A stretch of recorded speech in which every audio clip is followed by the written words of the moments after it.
Namco had a generational run in the 90s, man. Tekken, Soul Edge, and Soul Calibur, Time Crisis, Tales of Phantasia, Ridge Racer Type 4, aka the smoothest game of all time, like drifting in a dreamscape, like driving on clouds. My little guy Klonoa. They were running high and mighty as hell gamers. Like just so many classic bangers year after year after year. They were killing it out there. But one franchise interestingly stood out among the rest in my eyes. One that started fairly arcadey but narrowed focus as it went on. Yeah, we're talking about Ace Combat today, baby.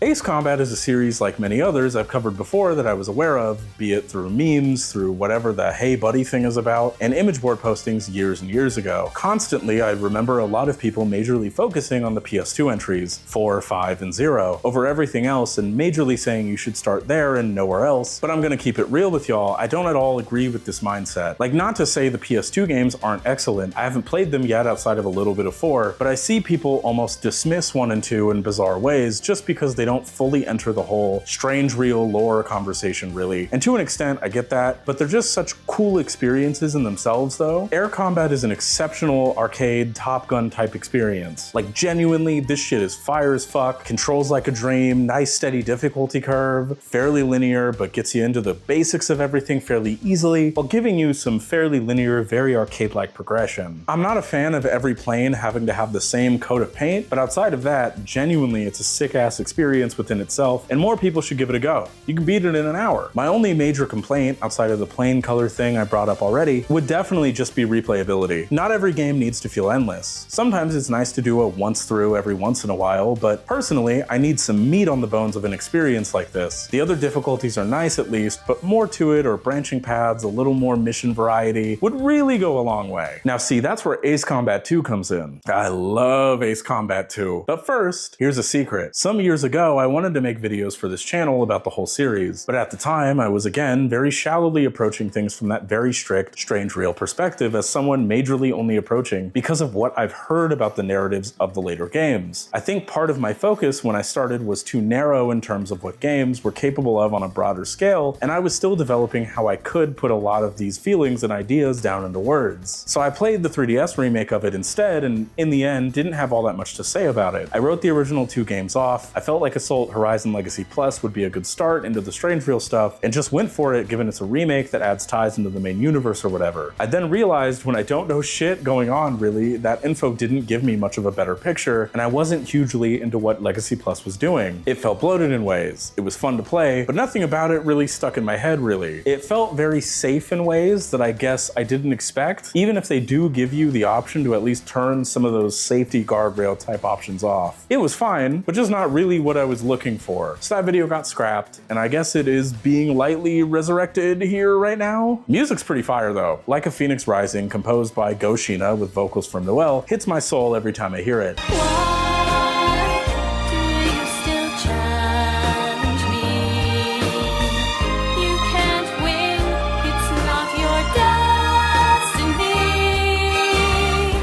I wish the game itself reflected the power of this song and really by extension the whole score, but the horns, the violin, the vocals, nothing ever gets to this level in the game itself for me.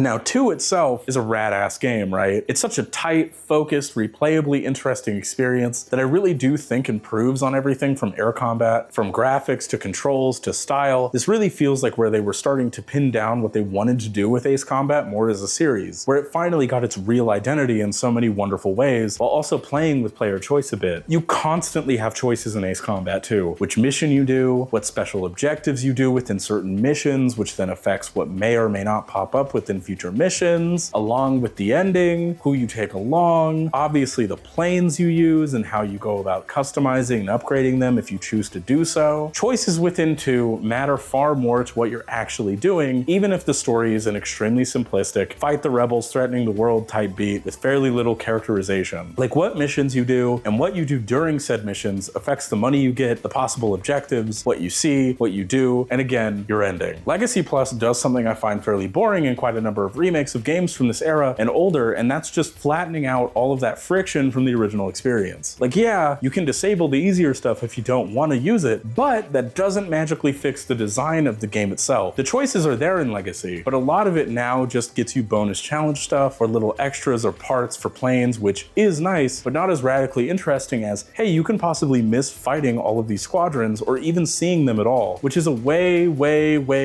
more interesting as an experience. If you're not aware of these things and people talk about them online, it can be an extra thing that you didn't know was there. Add replayability and a little more to the little story that is there. It's something that can radically alter your perspective and experience with a piece of art. Some may and probably will call it padding in order to sell guides, but I don't know, I think it adds something special to it. It extends the life of your curiosity with an experience, and I genuinely think there's real tangible value in that. Whereas in the remake, the squadrons and anything that was majorly bonus like that is now mandatory because the player just can't miss that story the first run through, even though this is a handheld game that they presumably would be running through multiple times. So if anything, this makes more sense to be the way it was instead in my eyes, given that a lot of people are going to go at a handheld release like this over and over again on the bus or a car ride or something. What do I know, I guess? These are things where to you, maybe it sounds ridiculous, but again, to me, I see it as sanding down the friction and the edges that the player should deal with in an experience like this. Like, I've grown tired of remakes in ways, not all of them mind, where it seems like the goal from both the creators and the audience is to sand down the experiences and make them as palatable as possible for newer audiences instead of capturing why that original experience was special in the first place. Like, stuff like Final Fantasy VII Remake is really interesting for its different approach and core story changes, whether you agree with those changes or not. It's still inherently a more interesting approach to what a remake can be, and in my eyes, what more remakes should strive to do. Like what Resident Evil 2, 3, and 4 remake, and how radically different they are from the original experiences, that they're now their entirely own thing while trying to capture and enhance the vibes of the original games. Whereas something like Ape Escape on the Loose fundamentally misunderstands what the original game was even doing on a basic level, while essentially trying to make it a one-to-one experience with the original game for a portable device with one analog nub instead of designing a custom experience for it. On the upside, they remedied this later with games like Ape Academy and Ape Quest at least. A number of remakes end up falling into the spiral of this too, like the Dragon Quest VII 3DS remake cutting down the intro out of fear of people being bored with the slow burn setup of the original experience, which compromises what it's going for in some massive ways. Like, I will always, even if I don't like an experience, be for advocating trying to understand what a piece of art was going for and voicing that genuine dislike. Like, I don't like Crisis Core Final Fantasy VII, and I do enjoy the remake on a gameplay level far more, but I will always advocate for having some kind of understanding of that original version and preserving said original version in some kind of way if we are forced to live in a world of constant remakes. That's why I don't mind the Metal Gear Solid 3 and the Legend of Heroes Trails in the Sky remakes, because the original versions are legally available and accessible in some capacity. Like, instead of looking at older art as something that needs to be fixed so people can enjoy it as a product, maybe instead we should be looking more in preserving and promoting these original experiences, trying to help people engage with these things that we love, understanding and engaging with things on their level, connecting with shit. Like anything, I think remakes can be interesting and even great in their own ways, even if I would prefer a new game or a project instead. But remakes like Legacy Plus just make me sad. In a way, it feels like trying to erase the original experience with something that doesn't get the texture of what it's trying to replicate at all. Like a husk wandering around aimlessly. Sure, it's fun, but what's really in there deep in the bones, you know? Anyway, rambling. Ace Combat 2 rules, you should play it. It's worth your time. Now for Ace Combat 3. Oh boy, oh buddy, oh man. Ace Combat 3. Now you see, this is actually what this video is all about, baby. Initially, I was only going to talk about 3 itself, but it ended up splintering just a bit once I played the first 2, and then I ended up wanting to play the 2 remake for footage, and now we're here. But you may have been internally screaming to yourself, possibly, Sammy, I thought this was gonna be a Drakengard video a while ago. Where's the Drakengard video? What's happening? Where am I? Trust the vision. Lock in. Trust the vision. Lock in. Trust the vision. Trust the vision. Trust the vision. Lock in. Trust the vision. Trust the vision. Lock in. I remember the first time I played Ace Combat 3. I saw the OG version got English patched by Project Nemo. I was drawn in by its vibes. Like immediately something about that intro completely captured me. It's real good, and we'll come back to it in a bit. But before that,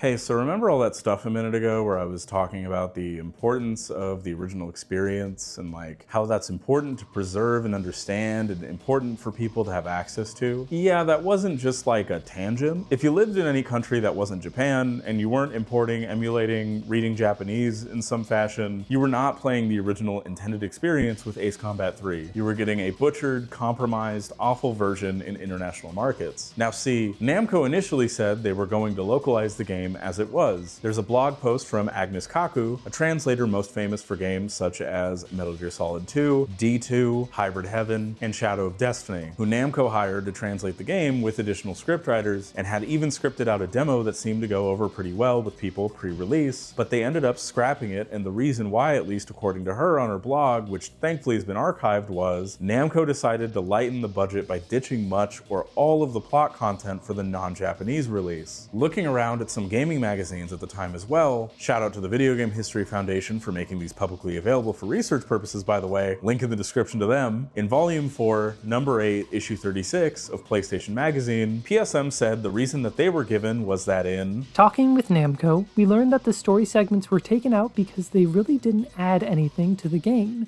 In fact, in certain ways, it actually probably would have confused gamers. Let's just say that the story segments weren't necessarily that great. Namco felt that it should stick with the formula that was established with the earlier Ace Combat titles, and just make the focus pure mission-based action.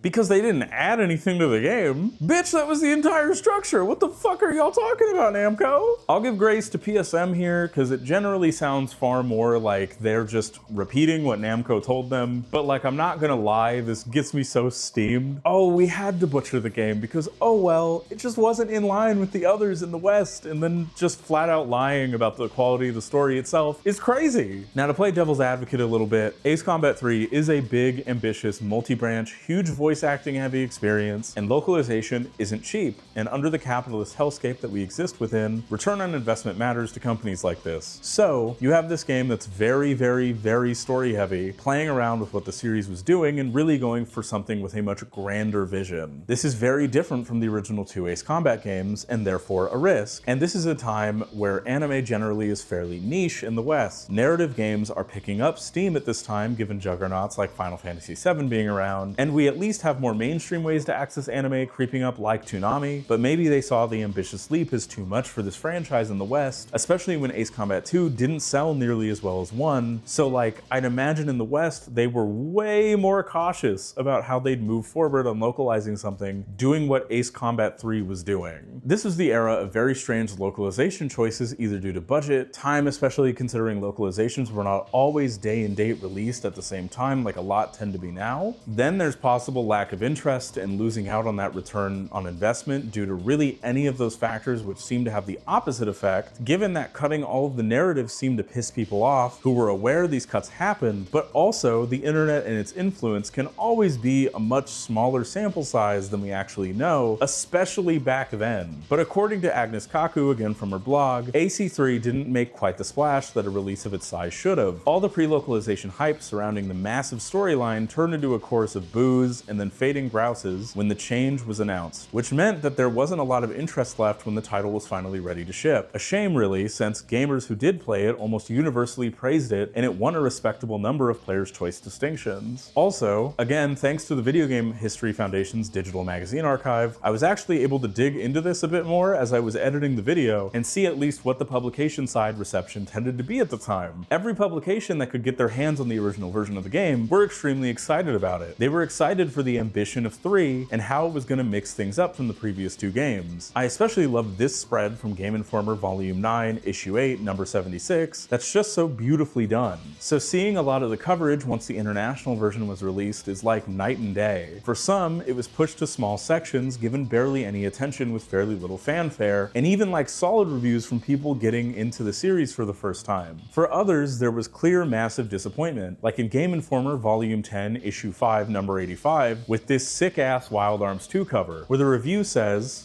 "Without a doubt, Ace Combat 3 was the coolest title of the series in Japan. The action was solid and the graphics were beautiful, but what really made the game shine was an intriguing storyline involving a corporate war in the near future. The game was chock full of characters who would fly for or against you, each with their own set of loyalties and motivations. You would frequently be given the opportunity to join someone else's cause during a mission. Doing so would change the course of the game, grant you a different set of planes to check out, and lead you up to one of 4 alternate endings. Translating all of the audio and text would have been a daunting task indeed, so Namco wussed out. They tore out all the dialogue, plot, and alternate endings, and turned Ace Combat 3 into an action game with some neat missions. Mission briefings are now handled by scrolling text that occasionally moves too fast to read. The action is cool, and the new planes are plentiful, but I felt cheated out of a potentially awesome experience." and like, damn, that's some scathing shit. Like, oh yeah, it's fun, but we were cheated. That's what I'm saying. So like that review, and in fact many publication reviews at least touched on, Namco decided to take the game, chop it up, and try to form it into the shape of the first 2 games and cut out all of the story and cutscenes. So instead of an intricate, branching, interestingly politically and philosophically Evangelion-esque, beautifully harrowing narrative, we instead get basic text with no choices at all, given to you in a linear order with planes unlocking as you progress more through the game, just like the others. I'm gonna be very real here, it's incredibly painful to see this happen to a piece of art. Like yes, it's still a fun game because Ace Combat 3 is a fun game to play, but it butchers the entire experience. It radically transforms it into something it was not meant to be, and for some, this is what they grew up playing. This is what they remember Ace Combat 3 as. I hate this, genuinely, meaningfully on a base fundamental level. Like, it'd be one thing if the original game itself wasn't able to fully realize its complete ambitions, but that didn't happen here. This isn't a Xenogears situation. This would be like if Xenogears was actually able to be completed the way it was envisioned, and then Square just went, nah, the West won't get it, so chop that shit up for them. This to me is artistic vandalism. It's sacrilegious, it's heretical to me. Actively malicious, all in the name of saving a few bucks. I'd rather the game not have been localized at all than this happen, frankly. Please, please for the love of art, don't play this version. If not for me, then for yourself. I'm at least very happy to say that where publishers have failed, fans have picked up the slack, and there are now currently 2 available fan translation projects, one from Project Nemo and one from Loadword Team. Both have fairly, within the last year at least, recent updates, and both are extensive and extremely quality jobs that had a ton of work and effort put into them. As for what you should use, whatever one you want to, as they both are fantastic in their own ways, so either way you're getting an extremely wonderful experience. Plus, I do adore that Loadword Team also went to the effort to not only find the Mission Zero tape Namco put out a week after the game released, but they also worked with Lonely Chaser fan subs in translating it for everybody to view in multiple languages. Cool, rad shit to do.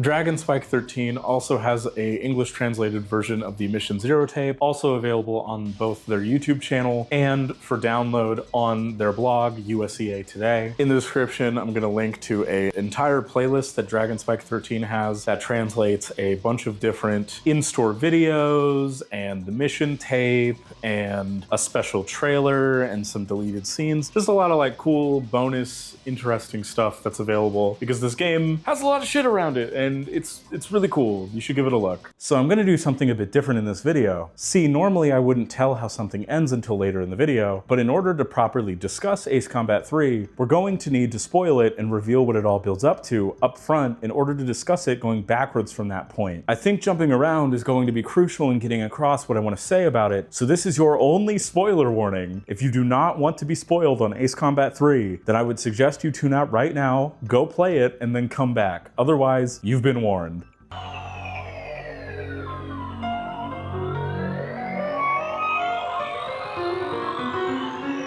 All right. So the major twist of Electrosphere's plot is that you are not actually real. You are a program put into a simulation created by a man named Simon Orestes Cohen upon getting all of the game's 5 endings. There are constant, very obvious hints and allusions to this throughout the story, but once you get the true ending, it's made explicitly clear that you are a program made for one reason and one reason only: to kill Abyssal Dizion before unleashing you onto the world itself.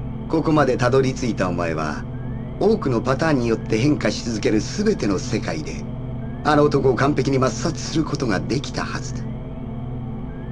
私から陽子を奪ったあの男。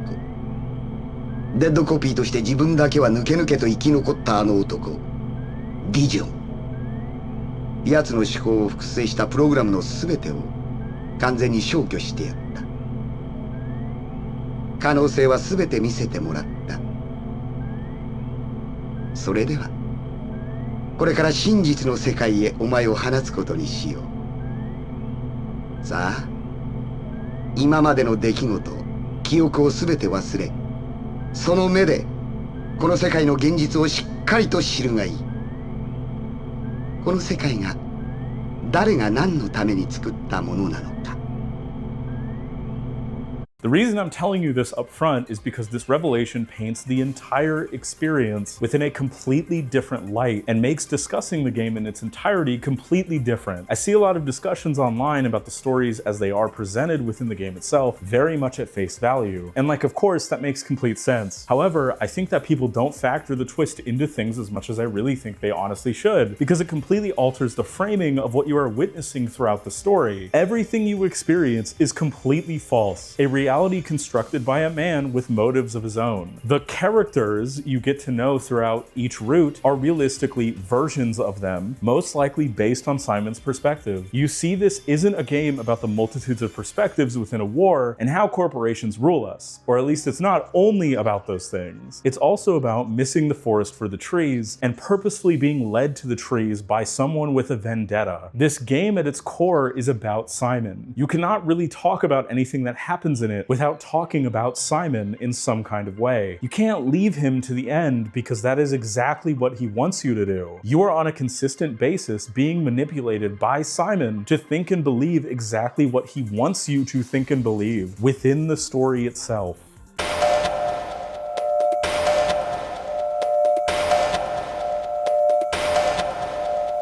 So like, if you play this game, yeah, it has a mix of influences all about it, but one of the most obvious ones absolutely is Neon Genesis Evangelion. Like, come on, that is all the fuck over this. They quite literally even say within a 25th anniversary interview, this interview was also from Famitsu's July 16th, 2020 issue, Kono and Itomi point out that Neon Genesis Evangelion was popular at the time, and there were many fans on the development staff. But see, unlike say, Darling in the Franxx or some shit like that, I think this gets Evangelion and what it's doing and going for in a fairly meaningful way. There's the more surface level stuff like vibes, Reina basically being Rei Ayanami in personality, in the similar spooky zoom-ins they go for specifically with Reina's backstory scenes, the cult-like organization looking to end the world's suffering via what can only be looked at as a deep want to escape from their lives and projecting that onto the rest of humanity. But like, even with those things, I think more importantly, Electrosphere is a work that deeply understands Evangelion and uses that to subvert the typical framing of an Ace Combat game, at least up to that point. See, Evangelion at its core to me is somebody essentially analyzing a lot of aspects of themselves they clearly don't like and are interrogating those things using separate characters and their arcs to self-analyze and try to better understand themselves and why they are the way they are in order to heal and change as a person. To me, Evangelion is the purest example of what art can be, a true extension of the self, a true tool to examine the you hidden deep within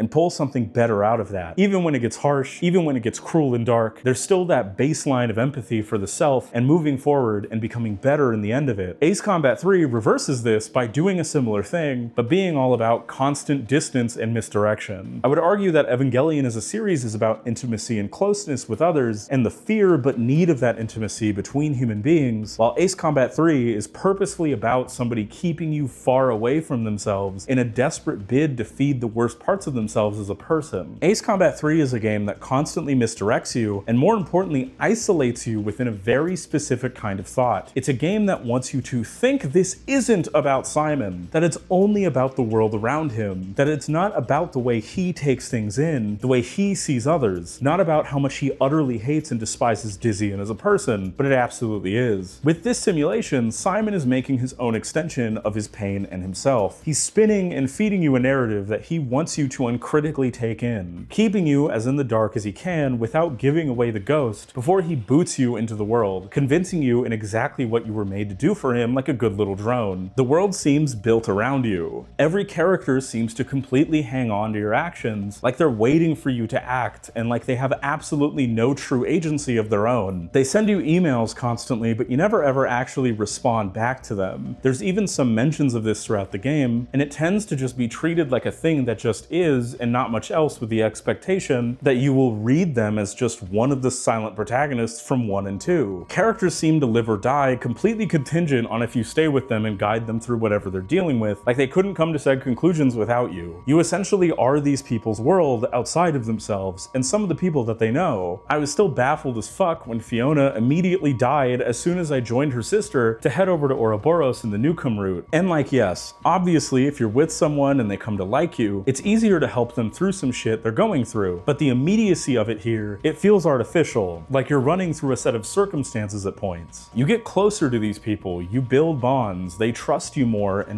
and tell you things about themselves, their lives, their backstories, but you also see and hear things that you shouldn't be able to see. At points, you peer into Reina's mind and see her backstory. Sometimes you see arguments about escaping from the hell of reality between two siblings that you realistically shouldn't be able to see at all. There's points where you feel voyeuristic in what you're doing, like you're accessing things about these people that aren't your business, that you shouldn't know unless they decided to tell you, that you're being primed to feel certain ways about them from things that you in no way should really be aware of at all and don't know the full context of. It doesn't feel like you're learning more about these people in a real genuine way. It feels like you're prying into their business and they're just happy to tell you anyway, even if they're aware of what you're doing. But Simon needs you to see all of it. Simon needs you to see every aspect of these people. He needs you to trust them so you can be convinced of one thing, and again, one thing only, that Abyssal Dizzian needs to die.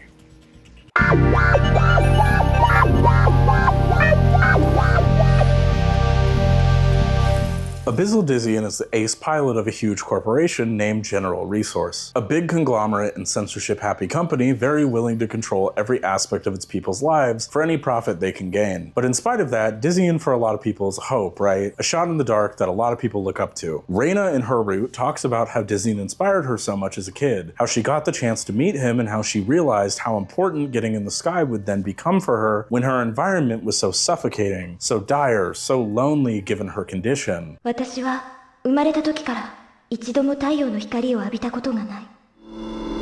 そんな病気はまだほんの子供だった私に生きる意味を失わせるには十分だった。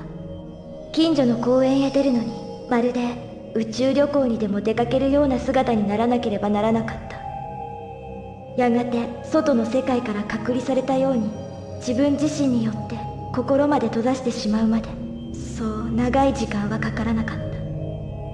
そんな時あの人に出会った。エレクトロスフィアの持つ力とその可能性を教えてくれた。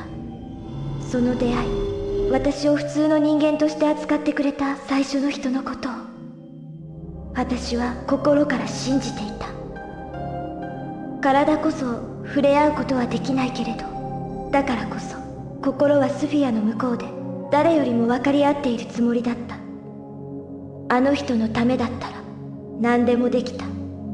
いつ滅んでもいいと思っていた肉体なんてどうなってもよかった。たったそれだけのことで彼が持っている翼を私も手にできるのなら。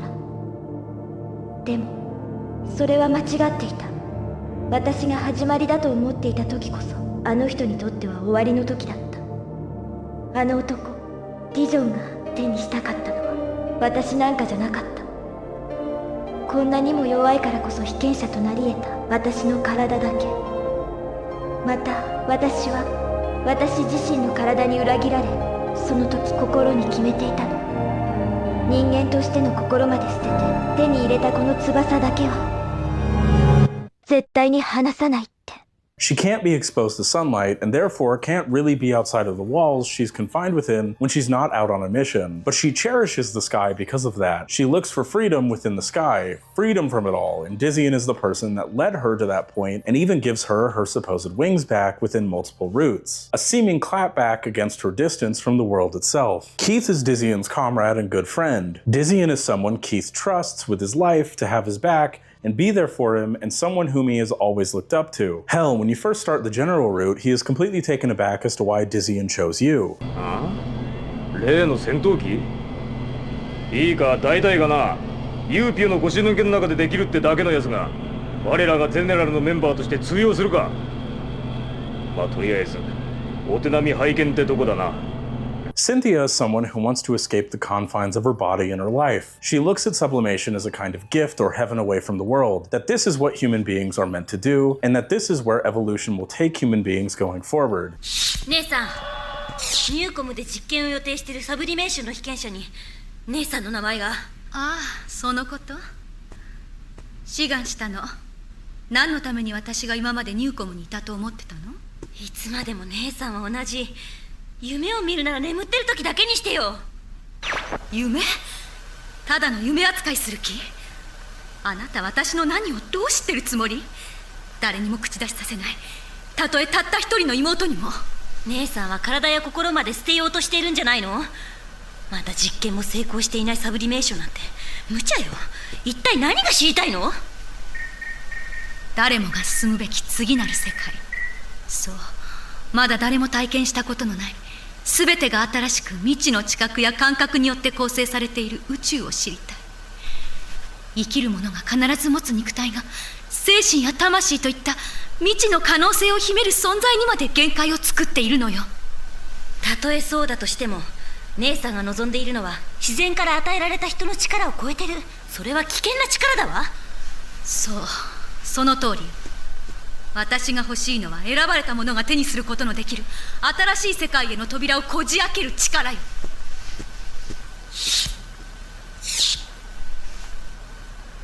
人間は決して神にはなれないのよ。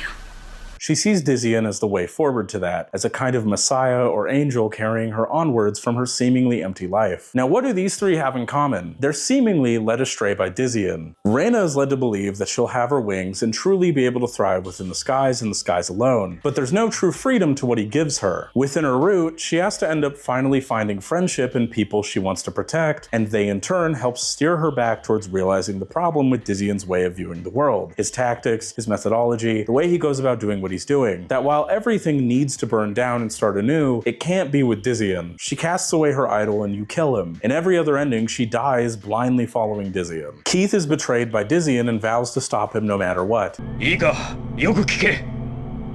俺は絶対に認めない。奴があのディジョンなわけがない。あれは俺の知ってる俺の相棒だった。ゼネラルのエースだった。俺の親友だった。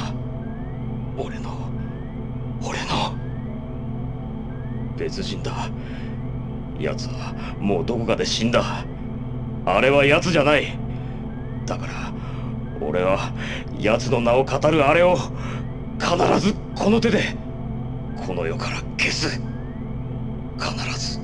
His loyalty to General Resource is a company coming before any feelings of camaraderie that came beforehand. You help him kill Dizzion in every ending that involves him, even if it ends up resulting in his death too. Cynthia pretty immediately discovers that her want for sublimation was an outright misunderstanding and lie, and that really Dizzion was taking anybody in who he could get on his side, but really doesn't give one fuck or the other, and says straight to her face that he didn't choose sublimation, and that if she wants it so bad, that she should just kill herself. 今のお前に何がわかる。何も知らずこの世界に縛られ一瞬にして全てを失った者の気持ち。この俺がこの姿を望んだとでも思っているのか。サブリメーションを望んでいなかったなんて。私がニューコムを裏切り、たった一人の妹までも裏切り、全てを捨ててまで参加したこのあなたの革命に私が望んでいるのはあなたのその姿でした。この姿だと？それこそお前が私を使ってみようとしているのは無意味な夢に過ぎないということだ。お前の現実から逃げるためのな。エレクトロスフィアで一体何が見えると思っている？お前の話はエレクトロスフィアの世界が天国だとでも言いたいようにしか聞こえない。そんなに天国へ逃げたいのなら妹の後でも追えばいい。いいわ、こんな私にいつも言ってた。夢なら寝てる時にでも見ろと。でもあなたのおかげで分かった。She double crosses him with you, and you shoot him and Reina down. She has nothing left afterwards and follows you around like a lost dog as she grieves the death of her sister. ねえ、聞こえてる？最後まで付き合ってくれてありがとう。ねえ、今度は私があなたに付き合うから、行き先を決めてくれる？ニューコムに戻っても、どこか知らない国でもいい。ねえ、答えて。聞こえてないのDizzian manipulated, used, and threw all of these people to the side in one way or another. Hell, your introductions generally to him are him encouraging you to eventually follow him at some point in the future after seeing your skills and being kind of a cocky dickhead about it. 一度しか言わない。お前がこの世界で何かをしたいのなら、ユーピオはただの階段に過ぎない。もしその気があるのなら、このままゼネラルに来い。その勇気がお前にあるのなら、私が新しい道を作る。ゼネラルのエース、気でも違ったの？ねえ、これ合わないよ。こいつを移籍させる気か？危険だ。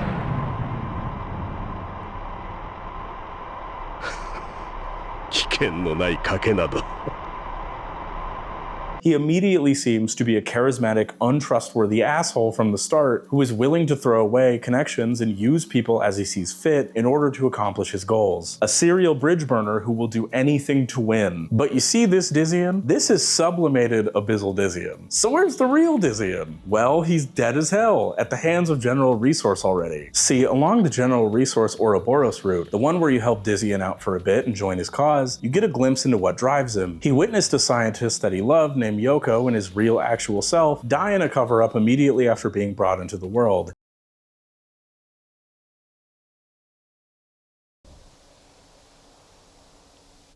ほら見て、このカメラ、こっちを見てる。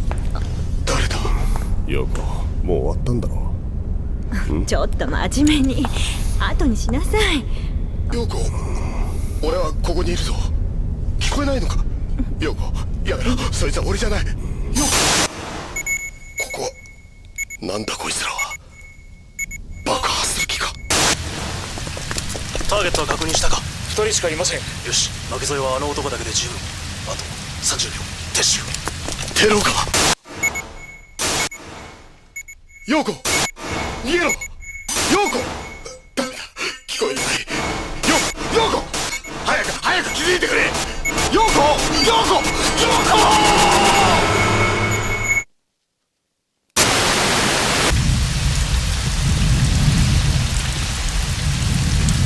なぜ俺はまだ死んでいないんだ？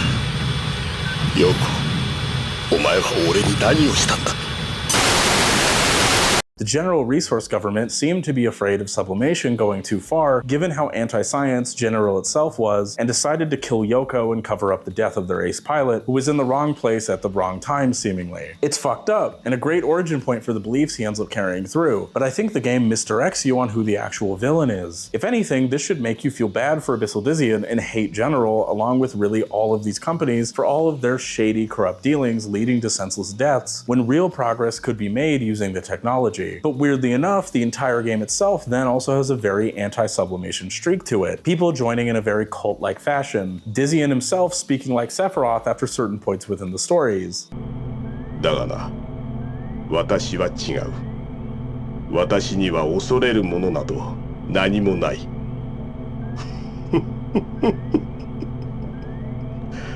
世界はすでに私を認めたようなものだ。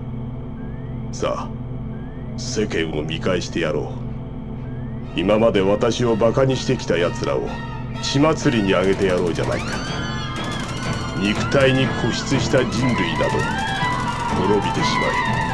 You look like you're about to tell your friend not to come to school tomorrow, man. And listen, his points aren't wrong. Companies ruling over the power of countries themselves and doing whatever they can to prop themselves up, using what are essentially people's ghosts and images and puppeteering them for profit, capitalism separating the haves from the have-nots, and doing what they can to keep people in the dark, either living the high life or eating shit, all of it needs to burn down. There has to be real change that will actually help out the people in need, that keeps power-seeking egomaniacs from hurting wide swaths of people for profit and gain. We must stop these evil, greedy, piece of shit war profiteers who only seek divide in the endless battle so they can rake in more cash and more power. We have to stop the cycle of endless war. But it plays into that oh so famous trope. Oh, you know the exact one I'm talking about. The seemingly radical character who has very agreeable beliefs, who actually is a massive piece of shit in order to argue that there are more reasonable means for progress instead. This is a constant trope that pops up in a lot of shit, and the first time I played this, I thought it was just doing the same here too. However, again, with that framing reveal, I got more what this was doing. This is not Dizzion. Hell, this isn't even the actual sublimated Dizzion. This is a constructed approximation of an approximation being filtered through somebody's hatred and malice. Because I want you to observe a pattern here with me. No matter what you do, no matter how hard you try, no matter the characters you work with, no matter the circumstances of the route, no matter what, you always will do the same thing. You will always stop Ouroboros, and you will always kill Dizzion. There is no avoiding this, there is no getting around it. There are differences in how you get there and who you are with, or if you're alone or not, but you will always see Megafloat go down, you will always see the Night Raven in some capacity, and you will always kill Dizzion. Even in the routes where you generally help him accomplish his goals, something happens that keeps it from getting to how it would really play out. Like somebody is guiding your hand and telling you that you're not allowed to help him. See, again, there's like Evangelion-esque creepy shit in this game, but this is actually one of my favorite creepier moments within the game that feels separate from that feels more true to life underneath people propagandizing to you in a game that surrounds you with constant propaganda from the different companies, in a way to get you used to it and break down your tolerance to it in ways. You're with Dizzion and Reina helping them do their thing on the general resource Ouroboros route. This route is basically the yeah, sure, I'll hear him out type route. You can agree with everything he says, help him see his mission through, kill that absolute bastard Park, but suddenly, out of nowhere, you're made to see Reina's memories by force, and seemingly, somehow, in some kind of way, you delete them and basically render her useless to Dizzion, who then deems you a traitor looking to kill him immediately.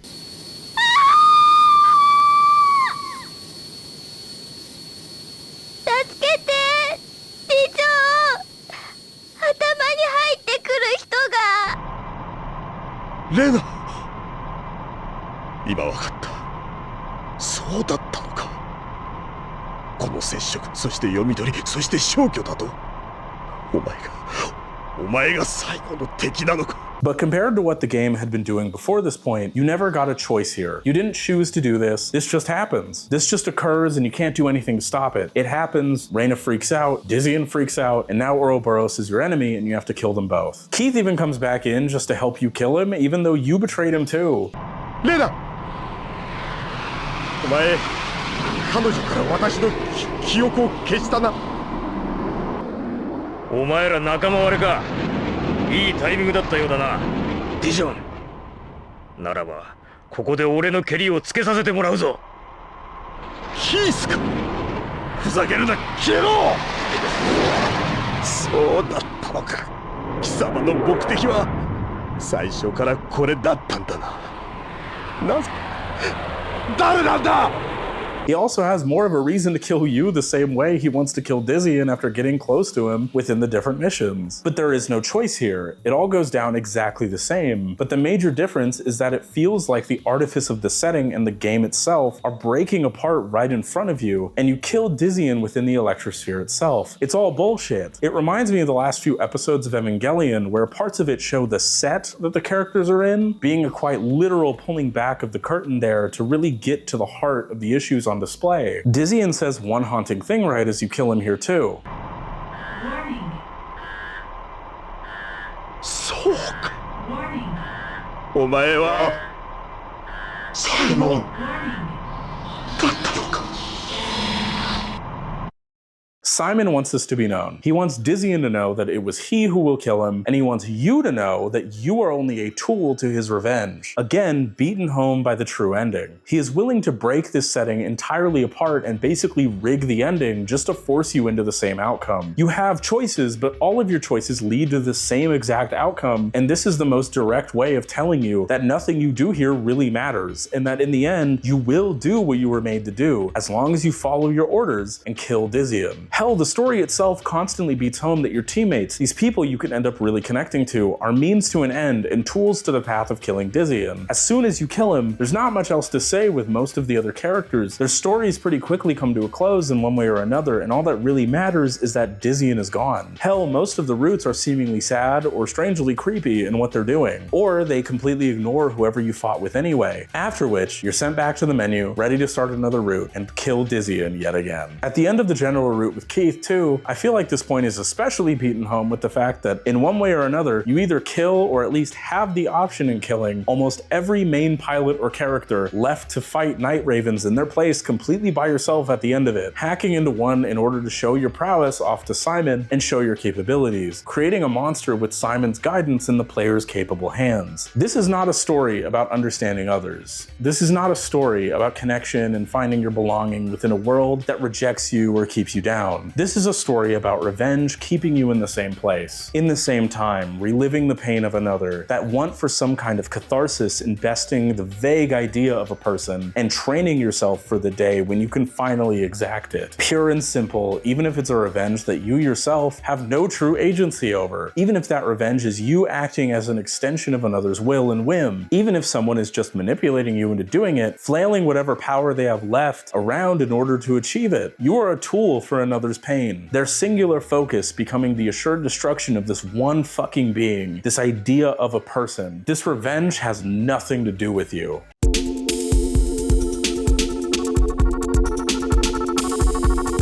So as I was doing research on the game's development, I found this blog post from July 15th, 2017 on the blog USEA Today, which is run by the Project Nemo team. This blog has translations of Ace Combat 3 dev interviews and a lot of extra material in relation to the game. It's a fantastic resource of info in regards to development of the game itself, but also just interesting thoughts throughout it from people involved with the Project Nemo fan translation as well, but mainly Dragon Spike 13. Link to them in this particular piece will be in the description. So I read a little bit of this blog post from Dragon Spike 13 comparing the episode Brain Scratch from Cowboy Bebop to Ace Combat 3, given that they share a writer, Dai Sato, who I wasn't fully aware of until I started looking into who wrote Ace Combat 3 to check their writing credits. So Dai Sato is at this point a fairly prolific writer within anime. He's most known for writing episodes on series such as Cowboy Bebop, Ghost in the Shell Standalone Complex, and Second Gig, Wolf's Rain, Samurai Champloo, and Space Dandy. But most importantly, he was the chief head writer and did the series compositions for both Eureka 7 and Ergo Proxy.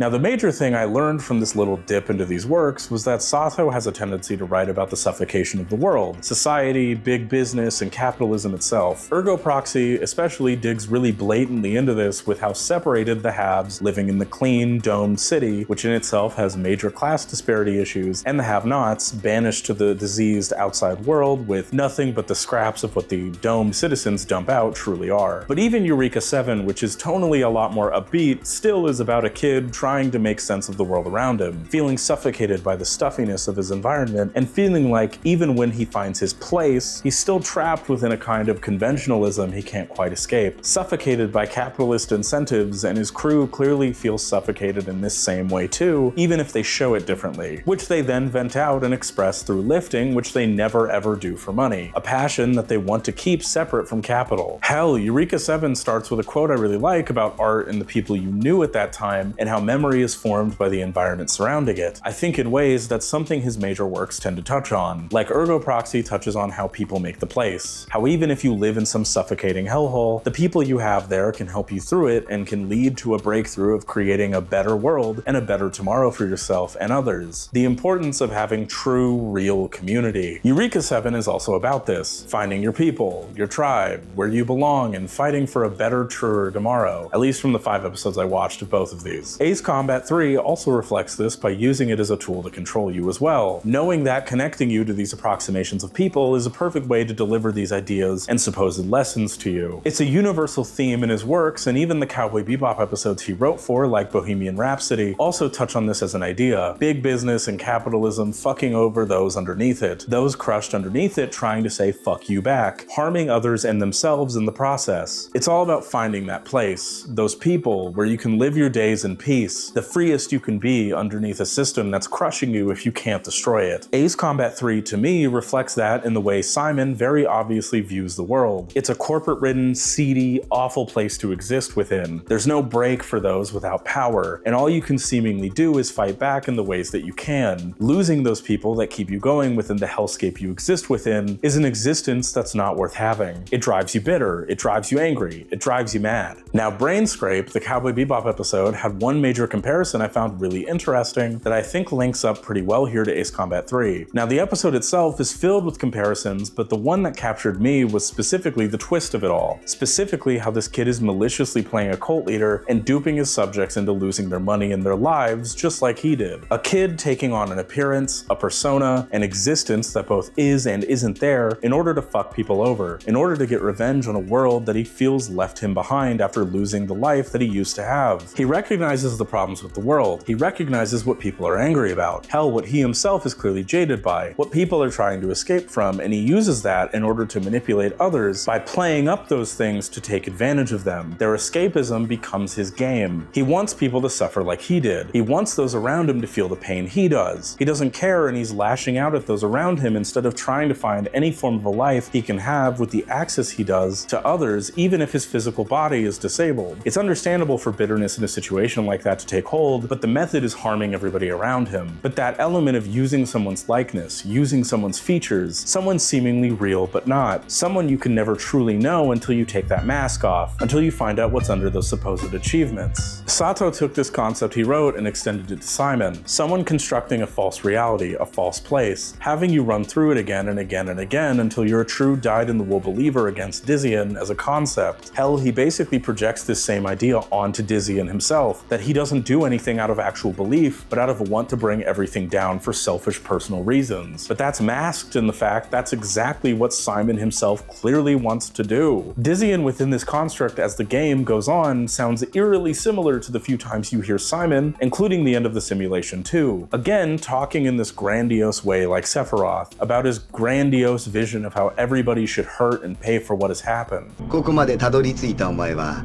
多くのパターンによって変化し続ける全ての世界で、あの男を完璧に抹殺することができたはずだ。私から陽子を奪ったあの男。デッドコピーとして自分だけは抜け抜けと生き残ったあの男。以上。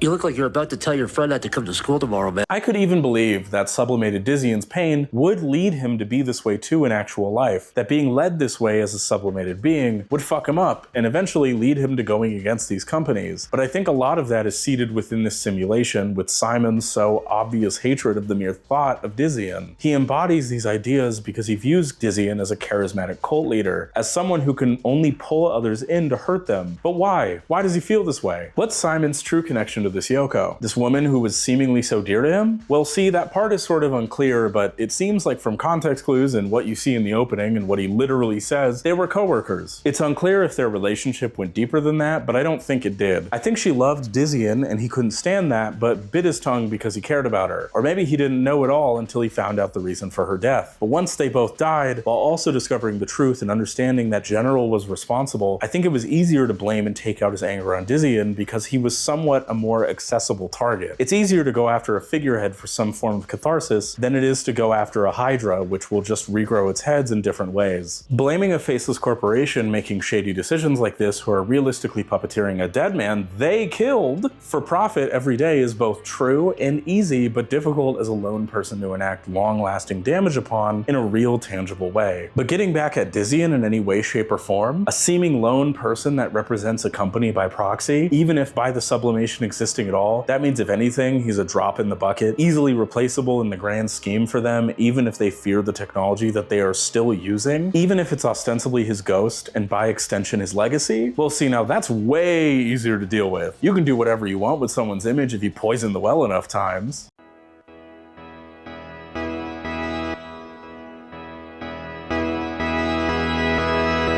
Simon is hurting. This is his lashing out at a world that he doesn't care for. A world he doesn't care enough to actually relate to anymore because someone he cared about is gone from it. He takes information and twists it to suit his needs. He feeds you shit and keeps you in the dark. He makes an entire anti-Dizzian propaganda piece, but you don't actually know the real Dizzian at all. All you know is what Simon tells you about him and the information he allows you to see. You are trapped within the framing of his sole perspective because the other parties don't get a say in the matter. Their agency is completely ripped away from them. Yoko doesn't get any actual say or agency here because he views her as the ultimate victim of Dizzian's charms. Within the story itself, you don't actually learn all that much about her. Dizzian doesn't get a say, both because he's actually dead, but also because he has framed him as some mastermind cult leader whose entire purpose in life is leading people astray. But the reality is, you the player don't actually know Dizzian or any of these people for that matter. And isn't Simon just doing that, but to you the player as you go through this entire song and dance? Isn't he just repeating the harm that has come to him, reproducing the exact things he probably feels that the world did to him? Once you understand that what you're seeing is propaganda, once you see that this is all being dictated and spun by one person, it leads you to question the portrayal of everybody within the simulation itself. Is Reina really that meek? Really that blindly loyal to her idol that she would do anything in order to feel like she could be in the air? Does Simon actually know that, or is he going possibly off of interviews or very scant meetings or possibly a documentary or something he saw about her life? Does he know Cynthia? Would she really be that blindly willing to jump into a process like sublimation? Or did he spy on one out of context argument between siblings and come to conclusions that helped his own biases out against both a person and the process of sublimation itself? Would Keith truly be that blindly, stupidly loyal to the company? Would he be able to hear Dizzian out on his reasoning and just join him in his endeavor anyway? Simon erases agency and uses that as another method to control you. He gives you a peek into the way he thinks through the mouths of other people and expects you to just uncritically take it all in. He's puppeteering people as much as the companies themselves do. Hurt people hurting people and all that. He projects his hatred onto others. He projects his beliefs onto the people he sees and the people he comes into contact with. He could probably run down an entire list of shit to get other people to spout, like Monty doing the fuck you speech in 25th Hour, because he probably thinks everybody feels this way. That everybody should see Dizzian as this evil person, that Dizzian is what he himself is to you. It blinded him. Revenge can be valid. Revenge can be sweet. Revenge can be savored. Revenge can be justified. But revenge can also fuck your life up. It can rule you in a way that you don't expect. It can dominate every single thing you do. It can lead your sole focus towards what in the end is ultimately a distraction, a figurehead made to take the blows instead of the actual root of the issue. It can lead you to replicating and reliving and re-engaging and inflicting that pain and trauma and hurt and anger onto others. It hits a point where you can't escape it anymore, where all you are is the revenge that you seek, or even worse, a tool to another's revenge.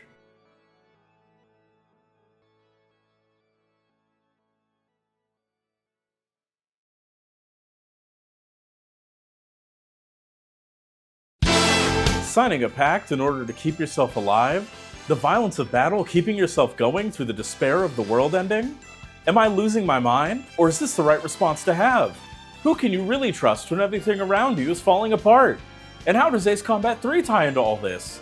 Have I been setting up the Drakengard video this whole time? And I have to read Berserk? Next time on TransWitchReviews, Drakengard for real this time!